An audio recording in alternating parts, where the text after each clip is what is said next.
It's interesting enough to understand the history of cybersecurity because security has come a very long way over the past half century. Starting out as a bit of practical joke between our colleagues back in 1960s, the steady rise of technology in the years that have followed now has made information security a huge issue. Even large companies that you may be knowing like Yahoo, Microsoft, and Google have each been targeted by hackers in the past decade. Plus, while cyber safety has improved hugely over the years, we all know one of a very important cyber attack, that is 2017's WannaCry cyber attack, proved that it is not just information security that has evolved over the years, but even hackers and computer viruses have too. Well, 1960s, it was during the 1960s when organizations first started to become more protective of their information systems. They started to think about how they can protect the data, how they can, protect these systems from external attacks. During this time, there was no internet or network to worry about. So security was largely focused more on physical measures and preventing access to people with enough knowledge about how to work a computer. In order to do this, in 1960s, passwords and multiple layers of security protection were added to the devices. First, the safety measures were also implemented to ensure that the stored data was protected. After all, there was no iCloud available back in those days, so computers had to be secured by different means. 1970s saw the Creeper program. Now, cybersecurity's history began with a research project in the 1970s on what was then known as the ARPANET, that is the Advanced Research Projects Agency Network.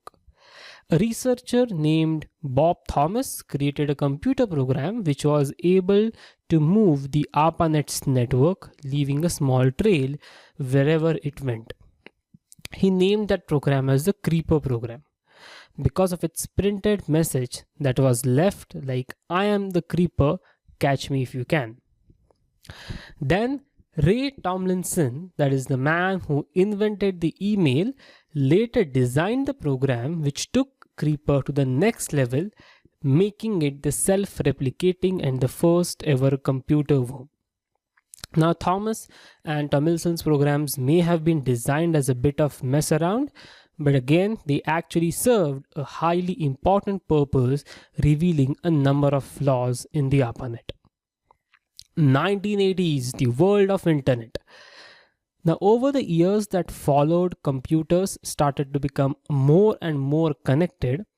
The computer viruses also became an issue as they also changed to advanced technologies. The Russians, for example, began using cyber power as a weapon. No offense to Russia, it's just the history that I'm telling you.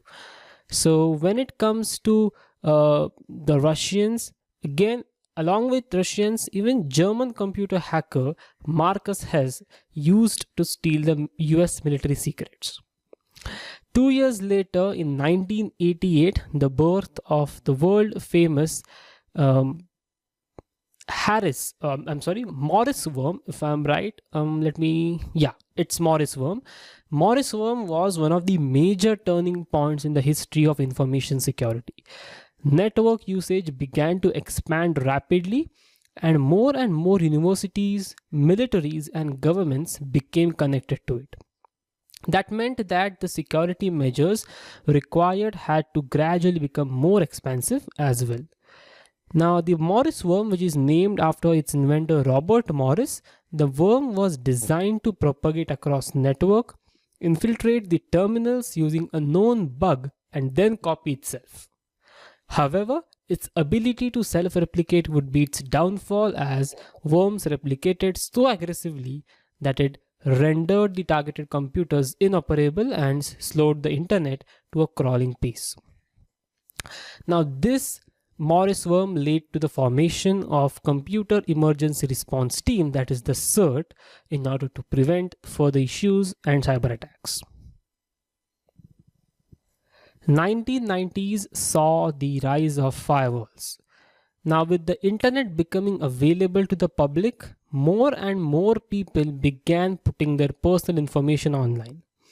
Because of this, organized crime entities saw this as a potential source of revenue and started to steal data from people and the governments through the internet. By the middle of the 90s, network security threats had increased exponentially, and firewalls and antivirus programs had to be produced on a mass basis to protect the public. It was a NASA researcher who created the very first firewall program following a computer virus attack at the California base. The researcher and their team created a virtual firewall which they modeled on the physical structures that prevent the spread of actual fires within the buildings or structures. In 2000, it's going backwards. Okay. In 2000, security laws were introduced, so governments began to clamp down on the criminality of hacking, giving much more serious sentences to those hackers. Information security continued to advance as the internet grew, but unfortunately the viruses were also growing. Hackers quickly became able to create viruses that could not they could not only target the specific organizations, but they again targeted the whole cities, states, and even continents as well. 2010 was the era of major breaches. So in 2013, Edward Snowden, a former CIA employee and a contractor for the US government, copied and leaked the classified information from the National Security Agency. So that was one major breach. In 2014, the Yahoo incident was very famous. Yahoo was attacked and the total revenue decreased by around $350 million, if I'm not wrong. And 2017 was WannaCry attack, which is very popular. If you ask anyone about WannaCry attack, it's very famous. WannaCry targeted computers running the Microsoft Windows operating system and demanded ransom payments in the Bitcoin cryptocurrency. In only one day, the worm infected over 100,000 computers across 150 countries. And they demanded a huge ransom. So while each of these data breaches were incredibly severe, thankfully a number of companies exist to offer solutions. So it's not at all bad. It was just a history of security.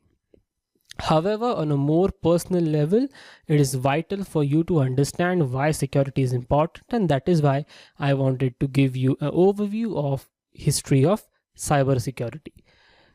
Just imagine yourself in 1990s where there were no security people, where there were no firewalls or people who were expert in security. If you lost something, just consider it's gone. But today, there are many tools and techniques through which you can even recover the lost files.